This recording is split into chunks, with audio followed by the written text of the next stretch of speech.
Welcome to Splendid Tales, where stories are hotter than the midday sun and sharper than a razor's edge. On a cool Friday evening, Miss Rain decided to stroll, her heels clicking softly against the cobblestone street. She bent to tie her shoe, hair glinting in the fading sun, unaware of a young man observing her quietly from a few steps away. His aura was composed, his elegance understated, but unmistakably expensive, like silk and leather whispered together. Suddenly her hand flew to her crossbody bag. Her phone was gone. Panic erupted, eyes wide, teeth gritted. She pointed directly at him. "Give me my phone, you thief!" Her voice shrieked through the street, drawing curious gazes. The man, calm as dawn, lifted his hands in gentle denial. "I don't have your phone," he said, voice measured, each word a soft hammer against the chaos she had unleashed. But Miss Rain would not relent. She started flinging insults with reckless abandon, each one sharper and more ridiculous than the last. "You filthy, smelly... You know what? Someone record this," she shouted. The crowd had begun forming. Phones pointed, amused whispers spreading like wildfire. Every eye was on the spectacle. The loud, flustered white girl versus the quiet, composed black man who didn't need to yell, who didn't need to prove anything, yet somehow dominated the scene by sheer presence.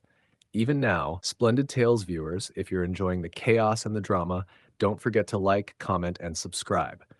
You won't want to miss how this story turns nuclear next. The crowd thickened as Miss Rain's accusations grew louder, each word dripping with venom and prejudice. "Someone tell him to give me my phone," she screeched, flailing her arms wildly.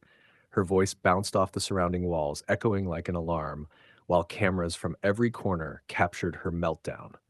The young man stayed rooted, a living statue of calm, his crisp designer jacket catching the fading light, subtle gold cufflinks glinting as though to silently announce that wealth and dignity need no noise.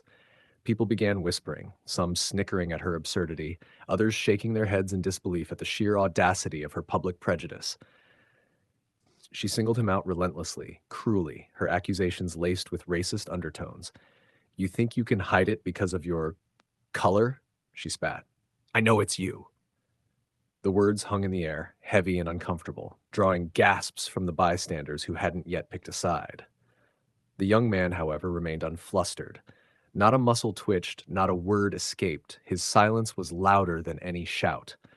Some onlookers noticed the faint glint of an expensive watch, the pristine leather of his shoes, the subtle aura of confidence radiating from him. It was clear he did not need to prove anything. She, on the other hand, was slowly unraveling, her temper exposed, her ignorance on display for everyone recording. Rain's face flushed a deep crimson. Phones raised higher, capturing every flailing motion and hateful word. The crowd murmured, "She's wicked. She's mean. Someone make her apologize." Viewers, if you're loving this story, don't forget to hit that like button and subscribe to Splendid Tales. It only gets hotter from here. Just as the tension reached its peak, Miss Rain's sister appeared, breathless and alarmed. "Rain, your phone has been ringing non-stop. It's in your bag." The words struck like lightning, silencing the crowd for a heartbeat before murmurs erupted into laughter, gasps, and whispers of disbelief. The phones recording her meltdown had captured every insult, every hateful word, every racist jab she'd hurled at the young man. She froze, her mouth opening and closing like a fish out of water, realizing the full magnitude of her mistake. The young man, still unmoved, tilted his head slightly, a faint, almost imperceptible smile tugging at the corners of his lips. No words, no gestures, just quiet dominance. Every insult she had thrown rebounded upon her, amplified by the phones and the crowd who were now fully aware of her cruelty. People stepped back, shaking their heads, calling her wicked and mean, urging her to apologize. "You owe him an apology. Show some decency." The whispers rose into voices, some even laughing at her expense.